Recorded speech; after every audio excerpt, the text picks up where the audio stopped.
మొన్నటికి మొన్న నారా లోకేష్ గారి తోడల్లుడు బాలకృష్ణ గారి చిన్నల్లుడు విశాఖ ఎంపీ భరత్కి వేల కోట్ల ఆర్థిక ప్రయోజనం కల్పించుకుంటూ ఆయన ఆక్రమించిన భూములను క్రమబద్ధీకరించుకుంటూ చంద్రబాబు నాయుడు గారి సర్కార్ నిర్ణయం తీసుకుంటే దాని చుట్టూ ఇంకా తీవ్ర చర్చ జరుగుతూనే ఉంది.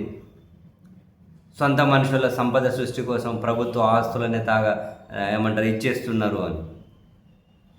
నిన్న హెరిటేజ్కి ఆర్థిక ప్రయోజనాలు కల్పించుకుంటూ క్యాబినెట్లో ఒక టేబుల్ ఐటెంగా పెట్టి ఒక నిర్ణయం తీసుకున్నారు అనే దాని చుట్టూ ఇంకా చర్చ జరుగుతూ ఉంది.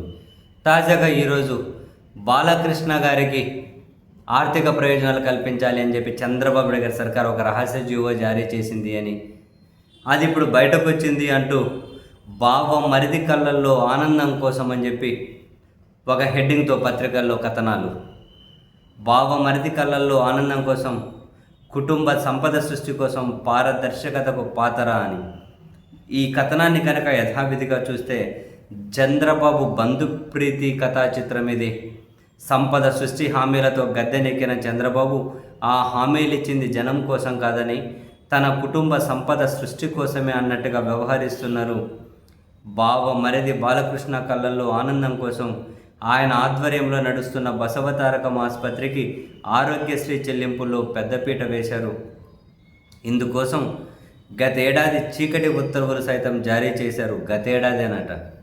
ఆరోగ్యశ్రీ బకాయిల కోసం నెట్వర్క్ ఆసుపత్రుల యాజమాన్యాలు తరచూ రోడ్డెక్కి ఆందోళనలు చేస్తూ ఉన్నా, సమ్మె బాట పడుతున్న చంద్రబాబు సర్కార్ పట్టించుకోవడం లేదు. కానీ బాలకృష్ణ ఆసుపత్రికి మాత్రం 40 కోట్ల నుంచి 50 కోట్ల వరకు చెల్లించడం బాబు బంధుప్రీతికి అద్దం పడుతుంది. అధికారాన్ని వ్యక్తిగత ప్రయోజనాలకు వినియోగించనని దైవ సాక్షిగా ప్రమాణం చేసిన సీఎం చంద్రబాబు తన పాలనలో అడుగడుగున పక్షపాతం, రాగద్వేషాలు కనబరుస్తున్నారు. సొంత ప్రయోజనాలు అయిన వారికి మేలు తలపెట్టడమే లక్ష్యంగా పాలనలో పారదర్శక విధానాలకు స్వస్తి పలికి అక్రమ విధానాలకు తెరలేపారు.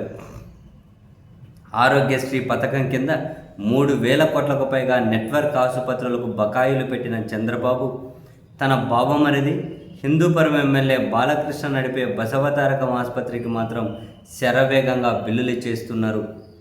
బిల్లు చెల్లింపుల్లో ఆలస్యం కాకుండా ఉండేందుకు పథకం ప్రారంభం నుంచి అమలవుతున్న first in first out, FIFO అంటారట, ఫస్ట్ ఇన్ ఫస్ట్ అవుట్ విధానానికి తిలోదకాలు ఇచ్చేశారు.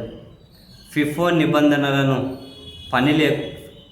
నిబంధనలతో పని లేకుండా నిధుల విడుదలలో ప్రాధాన్యత కోసం గత ఏడాది వైద్య శాఖతో చీకటి ఉత్తర్వులు జారీ చేయించారు. నిబంధనల ప్రకారం ఏ ఆసుపత్రి మొదటగా బిల్లులు సమర్పిస్తుందో చెల్లింపుల్లో దానికే ప్రాధాన్యత ఇవ్వాల్సి ఉంటుంది. ఆరోగ్యశ్రీ పథకం వర్తించే ప్రభుత్వ, ప్రైవేట్ ఇలా ఏ ఆసుపత్రికైనా ఫిఫో షరతులు వర్తిస్తాయి. అయితే బసవతారకం ఆసుపత్రి విషయంలో గత ఏడాది మార్చిలో ఆరోగ్యశ్రీ చెల్లింపుల్లో ఫిఫో నిబంధనలను సడలిస్తూ వైద్య శాఖ ఉత్తర్వులు జారీ చేసింది. ప్రభుత్వ ఆసుపత్రుల్లో పీపీపీ పద్ధతుల్లో డయాలసిస్, క్యాత్ ల్యాబ్ సేవలు అందించే సంస్థలు టీటీడీ వైద్య సంస్థలకు మేలు చేస్తున్నట్టు సాకు చూపి బసవతారకం ఆసుపత్రికి చెల్లింపుల్లో ప్రాధాన్యత ఇస్తున్నట్టు వైద్య శాఖ ఉత్తర్వుల్లో పేర్కొన్నారట. కేవలం బసవతారకం ఆసుపత్రికి మేలు చేసే లక్ష్యంతో నెట్వర్క్ ఆసుపత్రుల నుంచి వ్యతిరేకత రాకుండా ఉండడం కోసం పీపీపీ, టీటీడీ సంస్థలను జాబితాలో చేర్చినట్టు విశ్వసనీయ సమాచారం. ఈ ఉత్తర్వులను అడ్డుపెట్టుకొని బాబు సర్కార్ బాలకృష్ణ ఆసుపత్రికి 25-26 ఆర్థిక సంవత్సరంలో ఏకంగా 40 నుంచి 50 కోట్ల వరకు నిధుల వరద పారించినట్టు తెలుస్తోంది. బాబు గద్దెనెక్కిన నాటి నుంచే బసవతారకం ఆసుపత్రికి అక్రమ విధానంలో బిల్లు చెల్లింపులు ప్రారంభించారనే ఆరోపణలు ఉన్నాయి. గతంలో ఆరోగ్యశ్రీ ట్రస్టుకు సీఈఓగా పనిచేసిన ఒక యువ ఐఏఎస్ అడ్డగోలు చెల్లింపులను అనుమతించబోనని చెప్పడంతో ఆ పంచాయతీ ముఖ్య నేత కార్యాలయానికి చేరిందట. అక్కడ నుంచి వచ్చిన ఆదేశాలతో ఫిఫో నుంచి ప్రభుత్వం సడలింపులు ఇచ్చినట్లు వెల్లడైందట. ఈ ఉత్తర్వులను అడ్డుపెట్టుకొని క్లెయిమ్ల పరిశీలన, బిల్లులు అప్లోడ్ చేయడం, నిధుల విడుదలలో బాలకృష్ణ ఆసుపత్రికి రెడ్ కార్పెట్ వేశారట. తమకు ఇవ్వకుండా బాలకృష్ణ ఆసుపత్రికి ఇవ్వడం ఏంటని నెట్వర్క్ ఆసుపత్రుల యజమానులు వాపోతున్నారట. వాస్తవానికి రాష్ట్రంలో బసవతారకం తరహాలోనే ట్రస్టుల ఆధ్వర్యంలో నడిచే అనేక ఆసుపత్రులు ఆరోగ్యశ్రీ నెట్వర్క్ పరిధిలో ఉన్నాయట.